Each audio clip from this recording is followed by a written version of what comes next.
So I'm watching the series about Madeleine McCann and just absolutely horrified and heartbroken when they brought these private investigators in and they uncovered this huge ring throughout Europe, and they were it showed all the pictures of all the kids that had gone missing that this ring had that were advertising to each other for sex.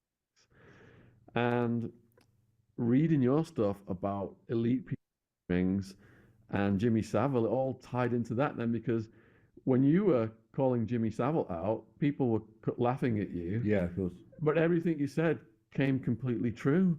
So how are these elite networks structured? Well, they're structured in the same way as the spider web is structured. In fact, they are fundamental. They run. It runs through the veins of the spider's web, if you like. It runs through the strands.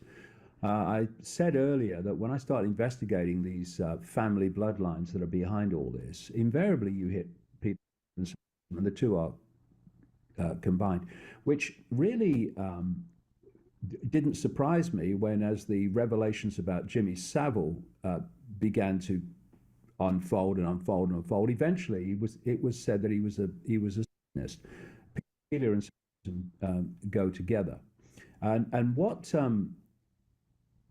the Savile situation was, because it came out in the public arena, it was a little doorway, and staggering, given that he was a record-breaking, staggering it may be for me to say, but it's true, a tiny doorway, because this thing is vast. I mean, we're going to go.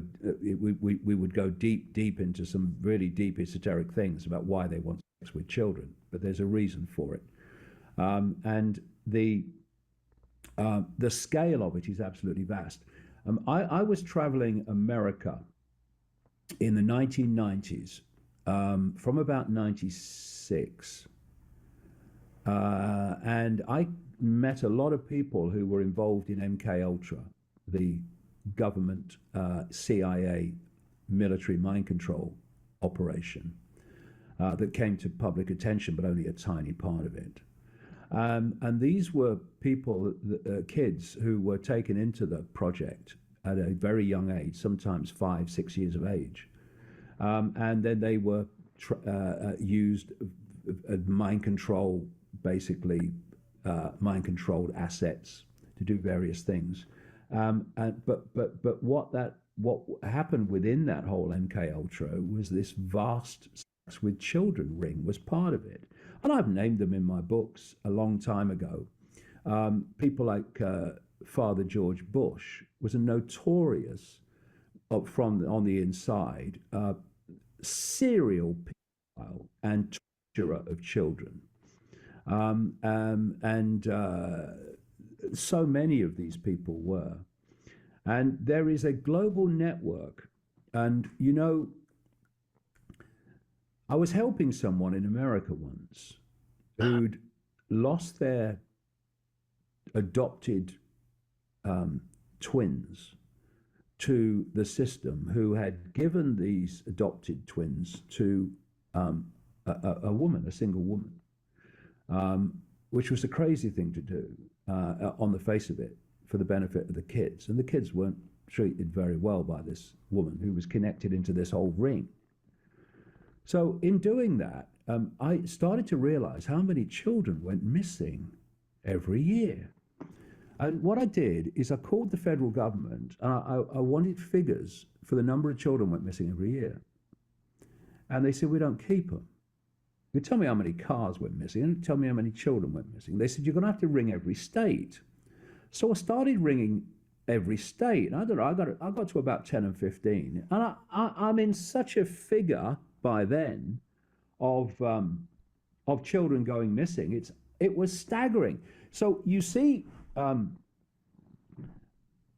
story like Madeleine McCann, and what people do, and I do understand it, they get a feel for how many kids go missing and are never found by how many missing kids stories end up in the media. That is so tiny, it's almost infinitesimal compared with the kids that go missing. And then I was talking to a Zulu shaman in South Africa, Credo Mutwa. he starts telling me that one of the biggest problems they're having in their area is children going missing. Children are going missing all over the world.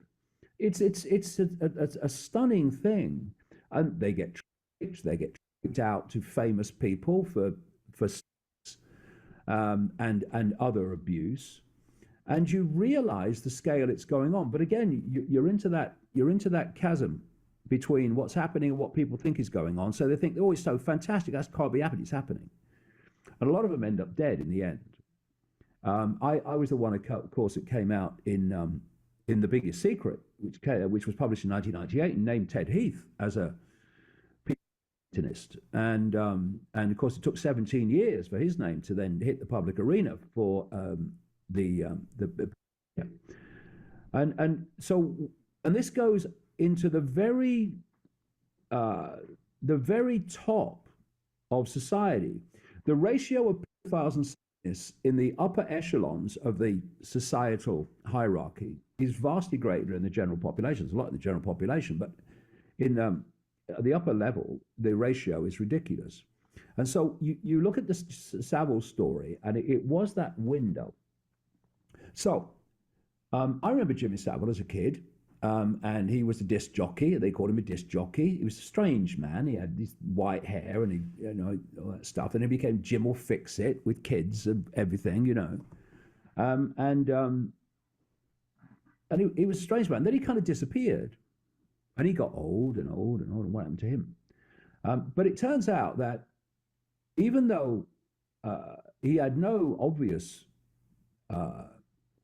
income stream after he dropped out of being a famous so-called entertainer, he had houses all over the place. He had loads of cars. He had a Bentley and all this stuff. Where's the money coming from?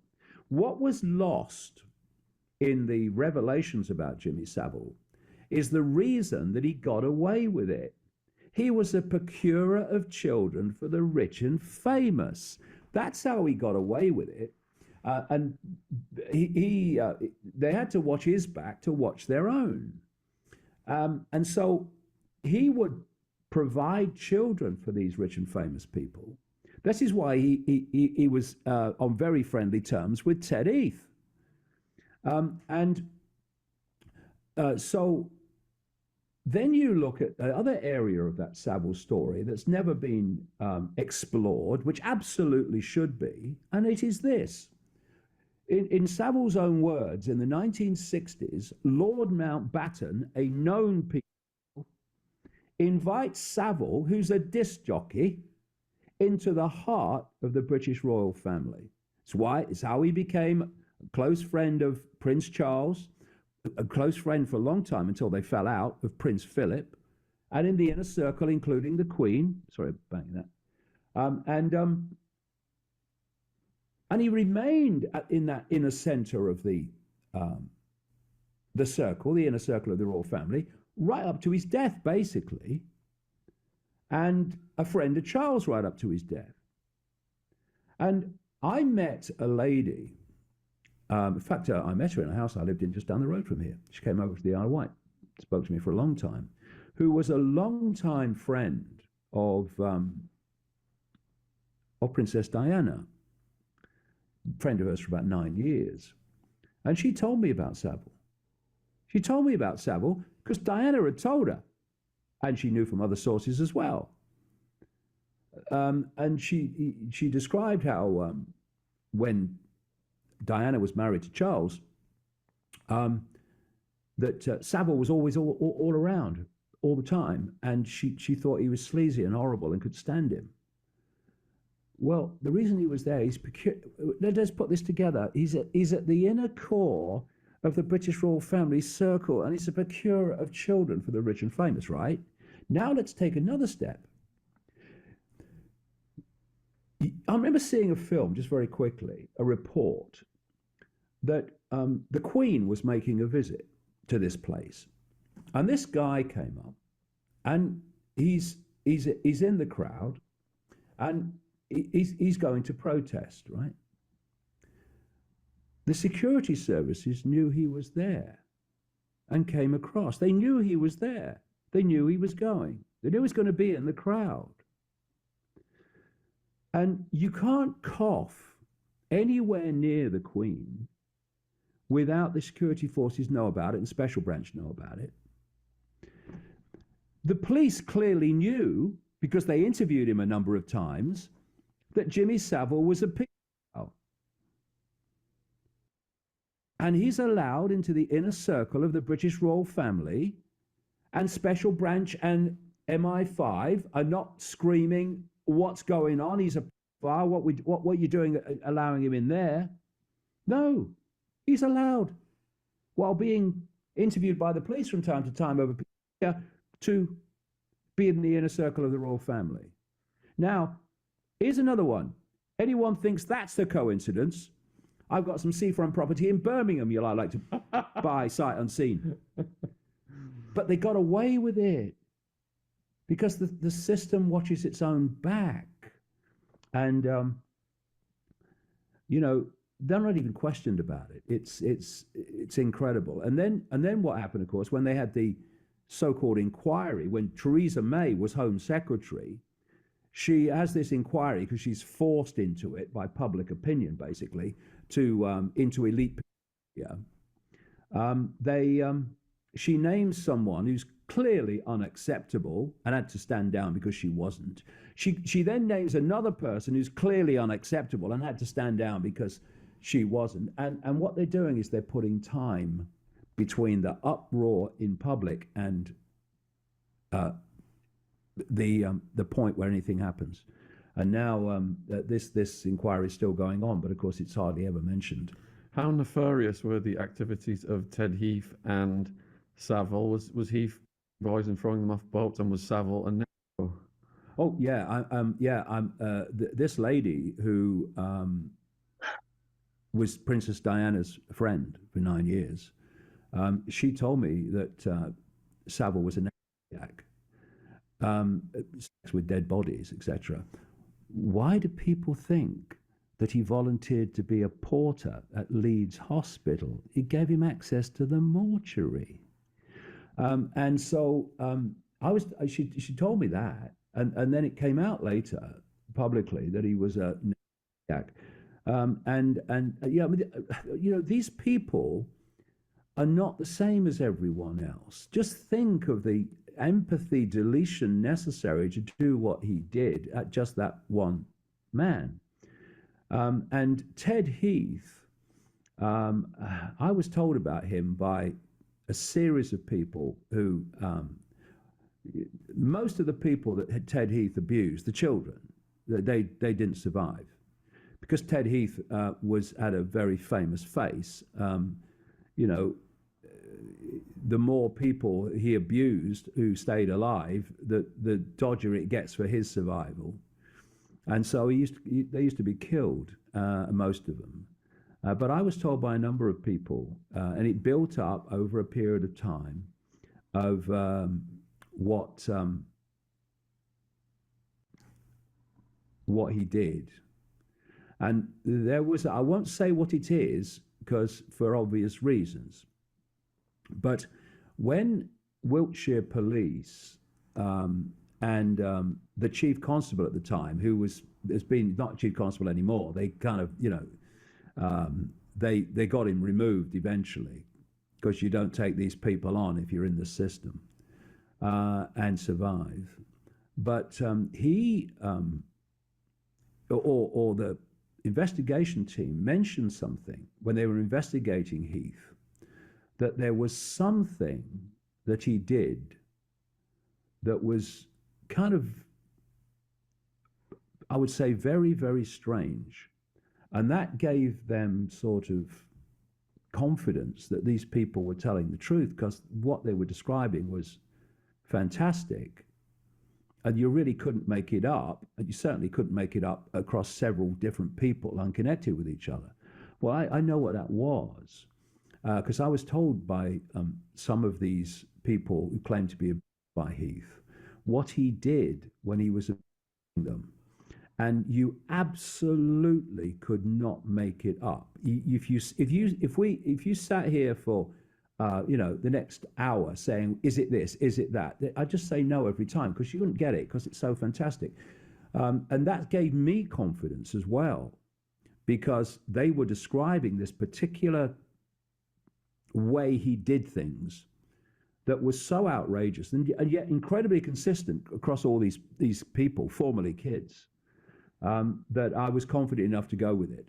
And there was a journalist, well, what passes to be a journalist on the Isle of Wight, who, when The Biggest Secret came out in 1998, she called Ted Heath, who was still in the Parliament for another 7 years after this, and read him the passage. And all he said was, David Icke must be mad. That was it. And you see what I've accused him of?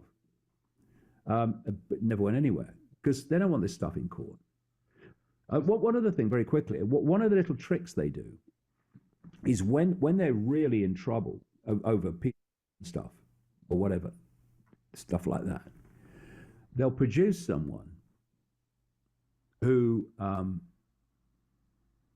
doesn't tell the truth. They'll name the people that others are naming truthfully, and then they'll be exposed as a fraud.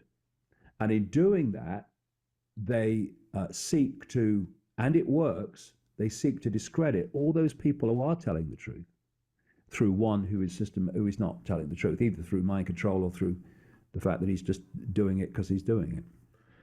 Do you think another strategy is to satisfy the public outrage by sacrificing lower level people, such as Rolf Harris, Clifford, etc.? Yeah, well, what they do, if you notice what happened when the story broke, is they went for people like Dave Lee Travers and stuff like that, which wasn't for, it was for what was alleged to be, sexual inappropriation with women, right? But what did that do? Dave Lee Travers, and all these others, and it's moving the focus from the political. I mean,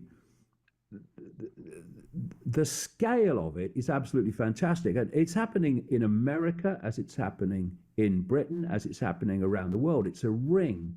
If you go deep enough into it, there's a reason why they're obsessed with children.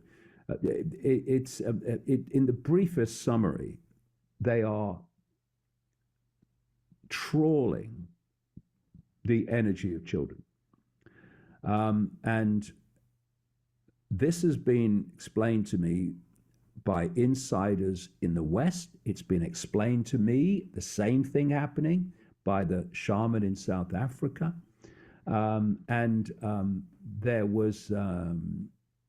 There have been other books with other sources. They talk about the same thing. They're sucking the energy out of the kids because there's a particular energy before puberty. See, we see puberty as a hormonal chemical change, but actually it's an energetic change which expresses itself hormonally and chemically.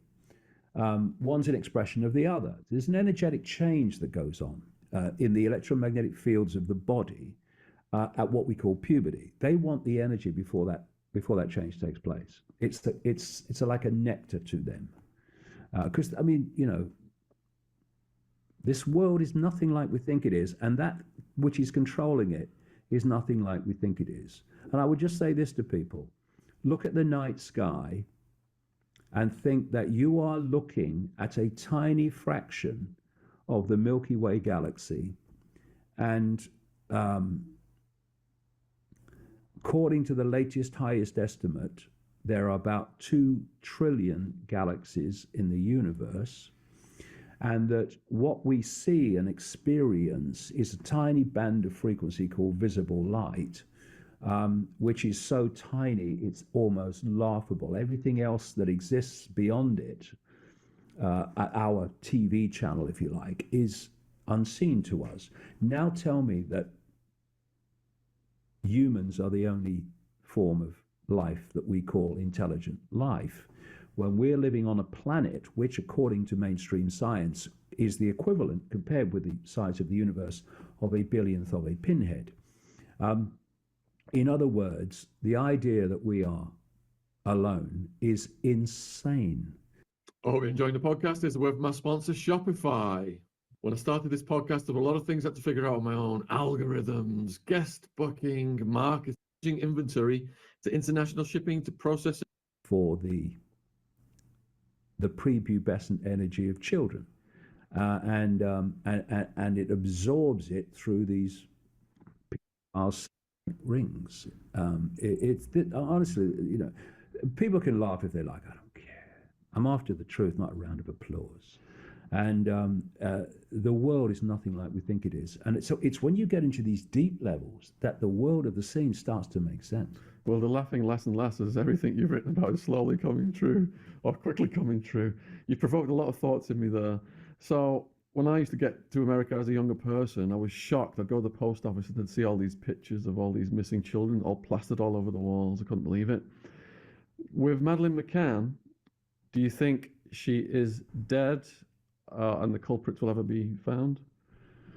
Well, unless something goes wrong with the cover-up, they'll never be found. I mean, the rings are very, very efficient in the way they work. They are well honed. They have their backs watched. I mean, you look at that story, and it's not impossible that Madeleine McCann is actually connected to Belgium. Belgium is an extraordinary centre for pedophilia, as is Britain. And there was the Dutro child who went to jail for it, and they found kids in like a cage, a dungeon that he was keeping, and that was Belgium's Jimmy Savile. It opened the door, and it was leading. Of course, it was leading. It always leads to the upper echelon of society in Belgium. And the guy, the genuine investigator. See, there was a genuine investigator of the people and child abuse in Jersey, and because he was genuine, and he was being supported by his chief of police, who was also genuine, they got rid of him. And they got rid of this investigator in Belgium who was genuine. And he was starting to get closer and closer to the big fish. So they get rid of him. And people come in and suddenly it's all shut down, which happened in Jersey and it happened in Belgium. So these things are everywhere. So, and what they do is another thing, that the scale of it and the organization of it is extraordinary. They steal children to order. They will be asked for a child, maybe blue-eyed and blonde-haired with certain characteristics. They will then scan society looking for that child that meets those criteria of the client. And then they will steal them. I've met people who've been in mind control projects in America. I met one in California once, and she'd come out of it, but there were kids running around in the room, and she says, every time I see kids running around, she says, my heart goes, because if I was doing what I did before, she was doing it under my control, any of those kids, I'd have them away, and you never see them again. One of the things they do is they'll have a van, or a white van, or a van, and they'll sit there. And they'll just wait for the child to be far enough away from parental help or whatever, in the back of the van and away. Or they might even just sit there in the van. Or the man moves, so there's no one, or a van drove away. And then they drive it away. And those kids are never seen again. They're tricked or whatever. And most of them end up dead. Because when you have no empathy, and you are completely consumed by psychopathy, I remember once when it's stuff, it never gets matter of fact, but you have to step back from it. When you research it, like I do, You have to step back from it. Otherwise, it will destroy you emotionally.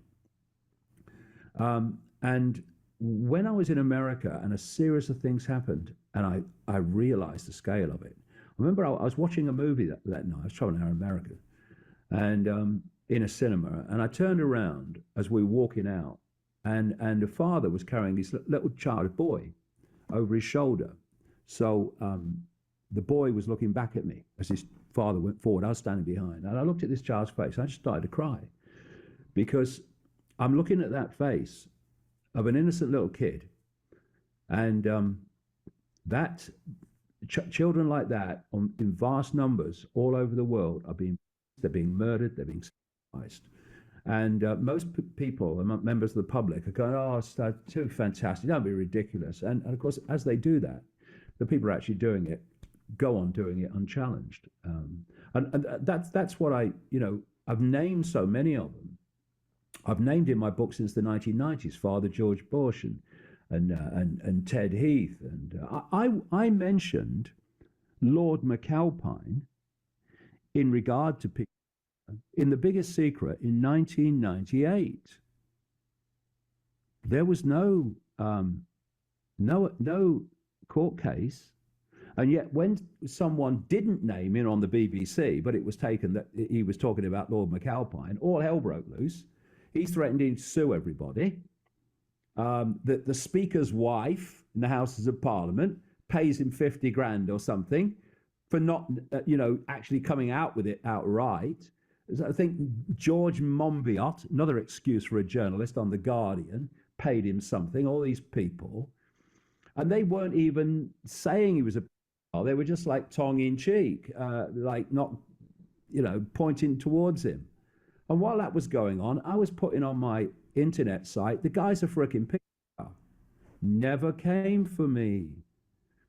And this is how they kind of bat it away. One of the reasons they didn't, they never got Savile, although there were some people that tried, is because he threatened legal action. And then there was a guy called Peter Morrison, MP in Chester, who was a close bosom buddy of Margaret Thatcher throughout her prime ministerial period and before she became leader of the Conservative Party, who was a known pedophile. Edwina Currie, Conservative MP, in her diaries, said that she was worried, in one of her diary entries, she was worried that Peter Morrison was going to be given a job by Margaret Thatcher that might be damaging the Conservative Party because, of course, he's a known pedophile. And she says in the diary that Norman Tebbit, who was chairman of the Conservative Party, had talked to talk to the MP, Peter Morrison, about his activities, but Peter Morrison promised to be discreet. So now we have it in Edwina Currie's own diary. The chairman of the Conservative Party knew this guy was a pedophile. And I remember the former Daily Mirror editor saying they wanted to get Peter Morrison for his pedophile, but he always threatened with legal action. So now you have a pedophile, Peter Morrison, who was a very close associate and supporter and bosom buddy of Margaret Thatcher. You have Lord McAlpine, who was the Svengali and money maker for the campaigns of Margaret Thatcher. And you had Margaret Thatcher, who was a close friend of Jimmy Savile, who was a close friend of the British royal family. It's a cesspit, Sean, a frickin' cesspit. And we have to have the box to say so. And if we're sure of our facts, to name names and not worry about consequences, but let the names worry about the consequences. Because they'll never have those consequences while people are in fear of speaking the truth. So I was raised Catholic, and I know Catholic priests that do good work around the world. But then I watch these documentaries on Netflix like Sins of the Father, where these people, priests, Catholic Church brings in the highest priced lawyers, gets them either minimum sentences or no sentences, promises the victims that justice will be served and they'll be disciplined, this won't happen again. And all they do is move them 20 miles away to another area where they do exactly the same thing. And then they come in and protect them and protect them and protect them. Is the Vatican running and protecting one of the biggest networks in the world? 100%. You see, again, you have to connect dots, and you have to connect dots not just in present day, but across the centuries. The Church of Rome, what is now known as the Roman Church, is the Church of Babylon relocated. Christianity is a publicly acceptable face of the religion of Babylon. And the Babylonian religion involved and it was a Satanic religion.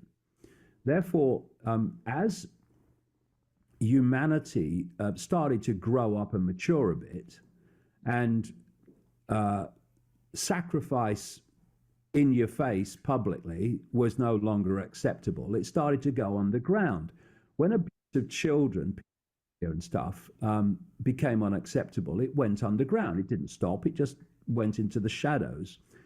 And so in Babylon, they had the trinity of Nimrod, the father god, Ninos Tamos, the virgin-born son, and they had on the third point of the trinity, Queen Semiramis, the goddess.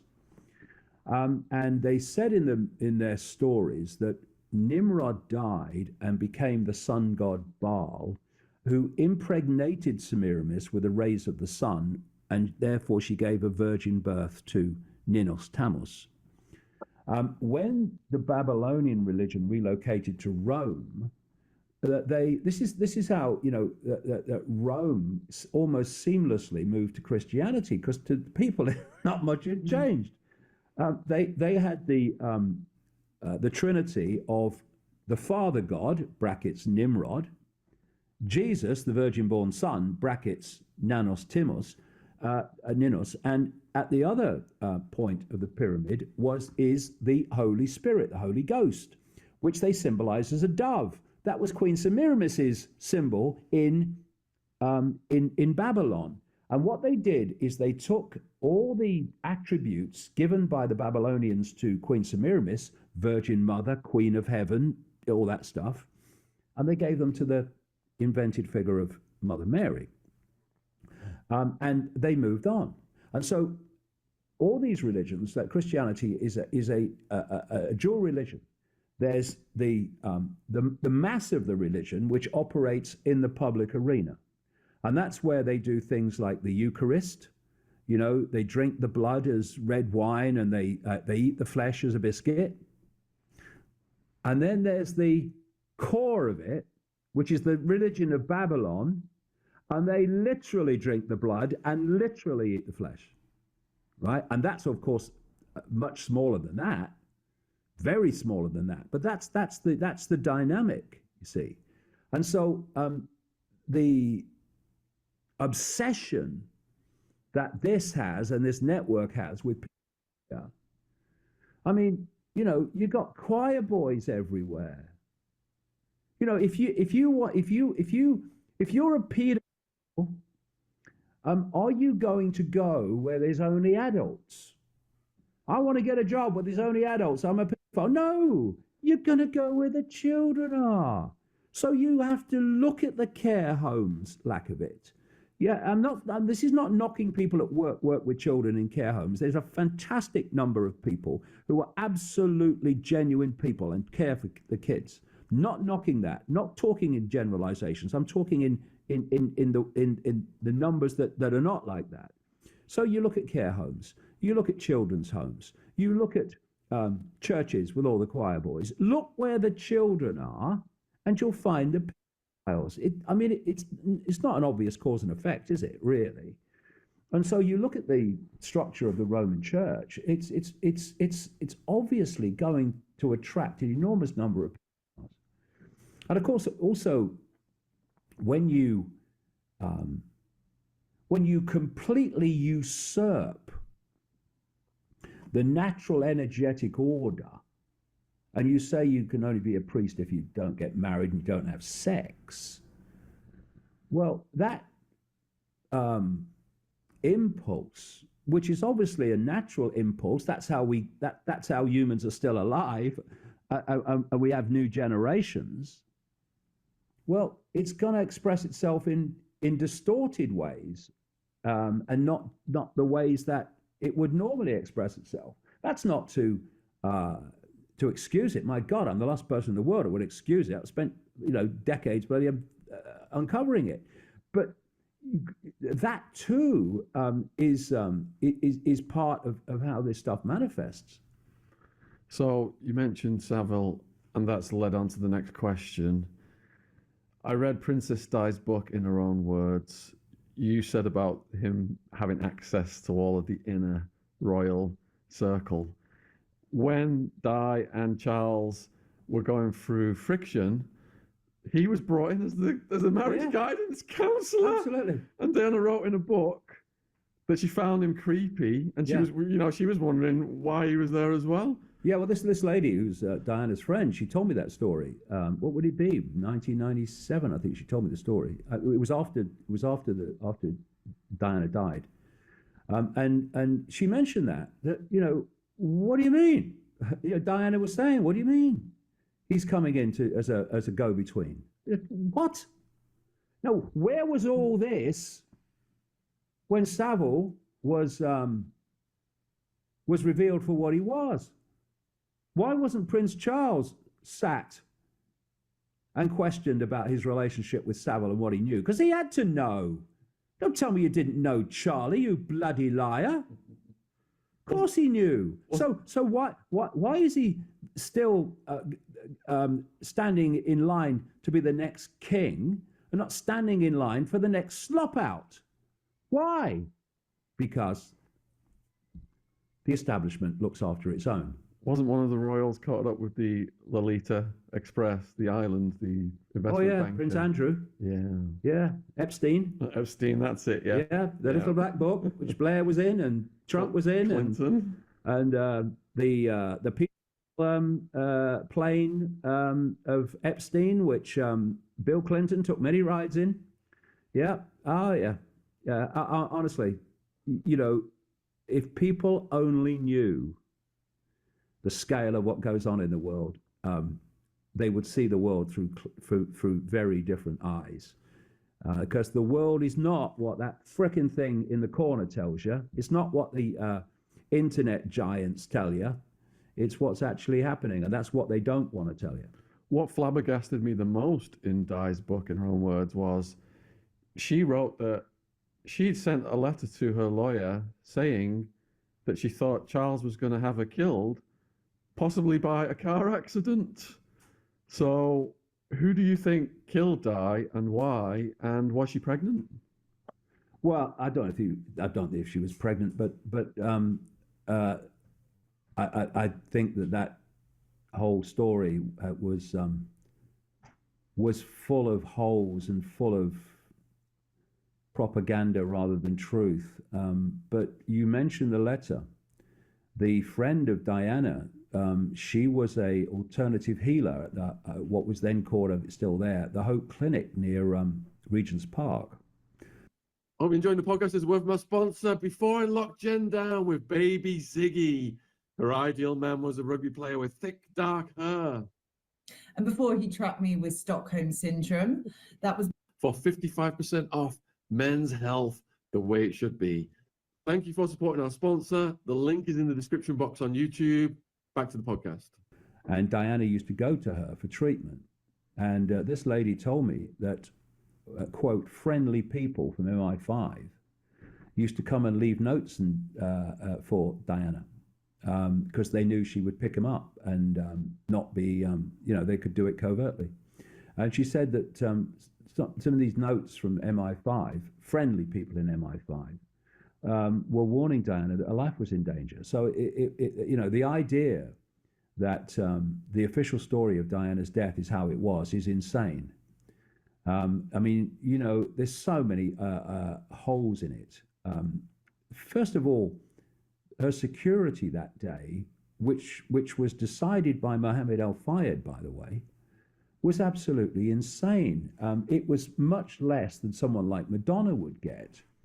And they were offered the chance by the French authorities for the French area of the authorities which looked after celebrities and the security of celebrities in Paris, to increase the security, and it was turned down. And then you have this situation where they decide, it was Dodi Fayed on the phone to his father, and they decided, in other words, his father must have decided, because he ran Dodi Fayed with a rod of iron, really, in terms of everything he said went. And they decided that they were going to put a decoy car out the front, which was the car that Diana and him had been traveling in around Paris all day. And they were also going to put the one protection vehicle with that to kid they were going to put out the front to kid the so-called paparazzi that they were going to come out, because they'd been putting out, I think through Max Clifford, that there was a possible announcement of an engagement, all that stuff coming. So it was a bit of a frenzy, which was all kind of whipped up during the day. And the other plan was that another car would be brought out the back, and they would go to Dodi Fayed's flat next to the Arc de Triomphe in that car, and that Henri Paul, the security guy at the Ritz Hotel, would be pulled back in from wherever he was. He disappeared for 3 hours. No one seems to know where he went, to drive the car. And the limousine company that provided the car was basically controlled by Mohammed Al Fayed, because it was getting its clientele from the Ritz Hotel. This car had been stolen some time before, had a few things ripped out of it. I think the wheels disappeared, and then it was kind of out of action, and stuff was done on it and repaired. And then this was the car that turned up. Now, when you talk to security people, they say the idea of bringing a new car into a situation, there you go, late at night, which had been not checked at all, there could have been a bomb in it, there could have been anything in it, was ridiculous and insane. So they now get in the car. They could have stayed the night at the Ritz Hotel if they were worried about the paparazzi. I mean, you know, Al Fayed did bloody own it, or at least in theory. And then, so Henri Paul gets in the car and he drives. Now, what you do, because I went to Paris, I walked the route twice. When I was researching The Biggest Secret, I walked the route twice. You come out the back of the Ritz Hotel and you come down to a street, you turn right, and eventually you come to the Place de la Concorde, which has a big obelisk in the middle of it, which is all secret society, Freemasonic, Egyptian stuff. It's actually an original ancient Egyptian obelisk. And then you turn right in the middle of the square and you've got the Champs-Élysées, and there's his flat. And that, because they'd been to his flat a couple of times that day, and that's the route they took. When they were coming to the Ritz Hotel, they came down the Champs-Élysées, onto the Place de la Concorde, up that street, bang, Ritz Hotel. No, Henri Paul goes past the Champs-Élysées on Place de la Concorde and turns right onto a fast motorway, which, if you look at the map, here's the Ritz Hotel, there's his flat there. This is the route you take that Henri Paul took to go through the Pont d'Arme Tunnel. He's going away from the flat, and he's going away apparently at high speed. And he hits the 13th pillar. There's 17 traffic cameras on the road between the Ritz Hotel and the Pont d'Arme Tunnel, including one right on the top looking down over the entrance. Saw it myself, took a picture of it. Everyone wasn't working in the period that car made that journey. Then there was a guy sitting on a bench near the Arc de Triomphe, which is just across the river from the Pont d'Alma Tunnel where she died, or where the crash happened. And he's one of these guys that loves to listen into police frequencies, police transmissions. He didn't know until he got home, but in that same period, the traffic cameras weren't working. All police frequencies went down in central Paris. Silence. And he said when they came back, there were so many people trying to talk at the same time. He's never heard any chaos like it. And so the car crashes. And another thing, a guy called Rhys Jones, who's the security guard in the front seat. When you're a security guard in those situations, you don't put a seatbelt on because you want to be able to react very quickly. This is what security people say is the normal procedure. So he starts off in the car from the Ritz. He hasn't got a seatbelt on, and neither have Dodi Fayed and Diana. And then there was a photographer called Romond Rat, who caught up with the car at the Place de la Concorde, at the lights, and managed to get a picture. Rhys Jones's seatbelt's still not on. Neither is Diana's and neither is Dodi Fayed's. Literally at the speed they was going, a minute, 90 seconds down the road when they crashed, Rhys Jones had his seatbelt on. But they didn't. Now, if you're a security guard, A, why are you putting the seatbelt on? Something must be going wrong. And secondly, why have you turned around and said, put your seatbelt on? So the car hits the 13th pillar. And just by coincidence, it's an amazing thing, synchronicity.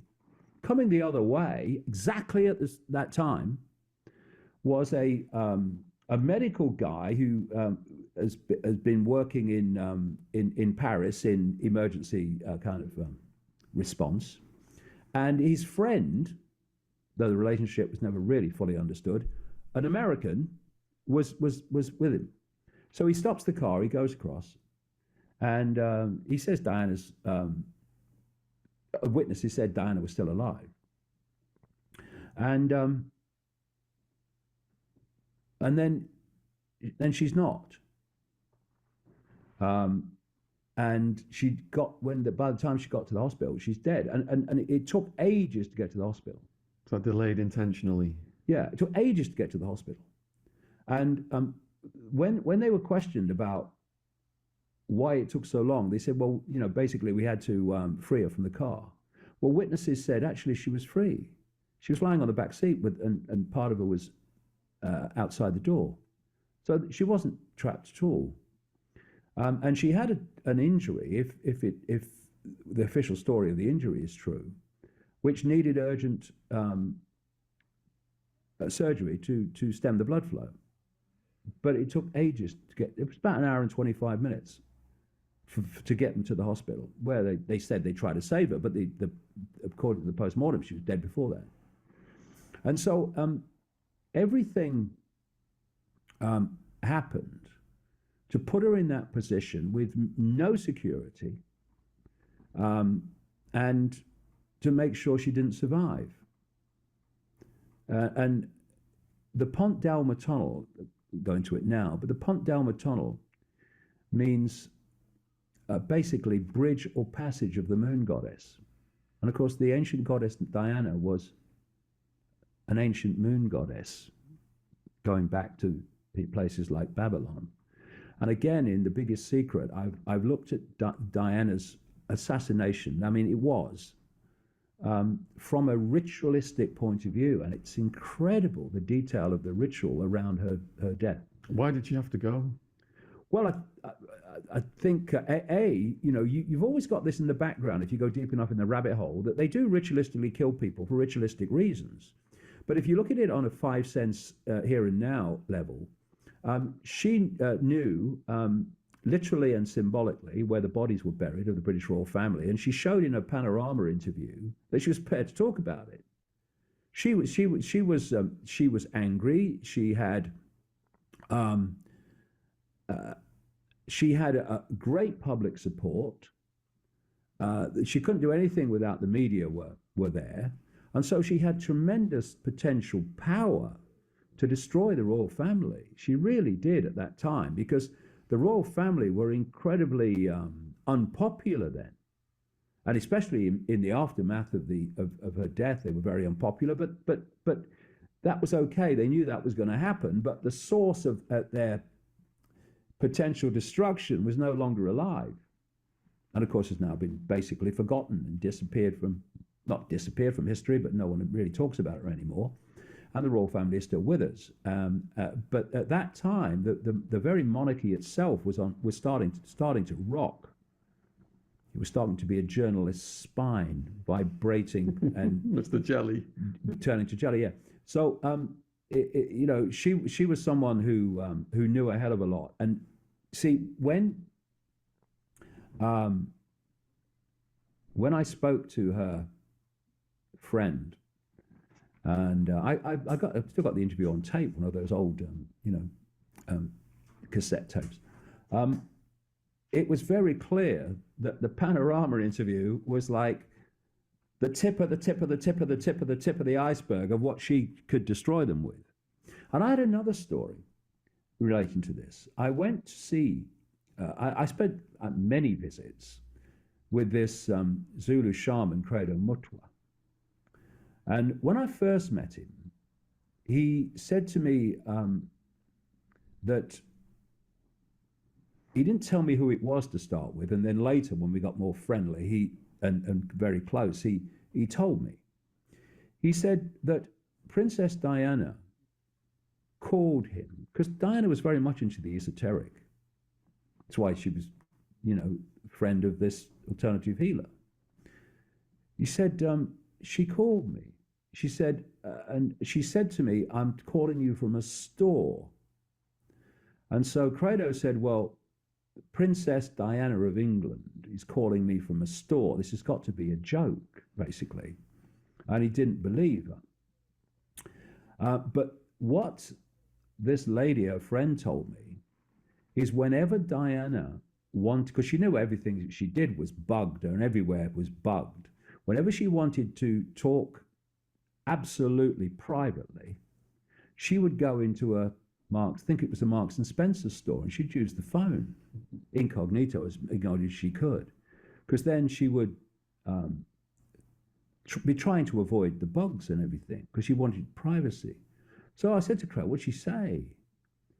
He said, she said to me, basically, I've got something to reveal that is absolutely fantastic. It was about the royal family. And she wanted to meet him, but they never met because she died. But she knew a hell of a lot, and we could talk forever about this, but I have gone into it in the books, and a lot of people still laugh at me because I say that actually the royal family is not human, not totally human. I say they are hybrids. They have a human energy field, which is the one that we see, and they have a non-human energy field, which is the one that we don't see. And during the rituals, they shift. I spoke to so many people around, that have seen this and taken part in rituals where they've seen it. It's all in my books. And this friend of Diana told me the same. And she didn't know at the time that I'd got lots of other sources who'd said the royal family are not human. They're hybrids, part human, part not human. And that's where the bloodlines come from. That's where the royal bloodlines come from. Why are royal bloodlines considered so special? The divine right to rule, where does that come from? It's because they're hybrids. They're not like the rest of us, right? And so I didn't tell Christian Fitzgerald, this lady, the friend of Diana, Christian Fitzgerald, her name was, any of this. And yet she told me that the royal family are not human. And Diana knew that. That, to me, because Credo Mutwa talks about the fact that there are people running the world that he calls the Chitahuri who are not human but seem to be. Right? So you can see why, very strongly in theory, Diana, who knew this, would contact him saying, I've got something basically massive to reveal. I want to talk to you about it. Well, otherwise, would you want to talk to him about it? But he was someone who talked about that. It's all in my books. I did you can get it on the internet, I think, a 6-hour interview with Kratom, which were about this non-human element from his Zulu shamanistic point of view. To orchestrate that much death and destruction, definitely some reptilian psychopathy going on in there. But to get on to the next question, some people have referred to you and Alex Jones as the biggest, most famous conspiracy theorist in the world. I've watched your career rise. I've watched Alex's career rise. Love the stuff he did early on with John Ronson going into Bohemian Grove. He's interviewed some fascinating characters like Freeway Ricky Ross, who I've interviewed for one of my books. What do you think about Alex getting deplatformed, and what's all that about? Well, first of all, I'm not a conspiracy theorist. I'm a conspiracy researcher, which is a different thing. And it's interesting, Sean, that the term conspiracy theory and conspiracy theorist came into widespread use because of the CIA.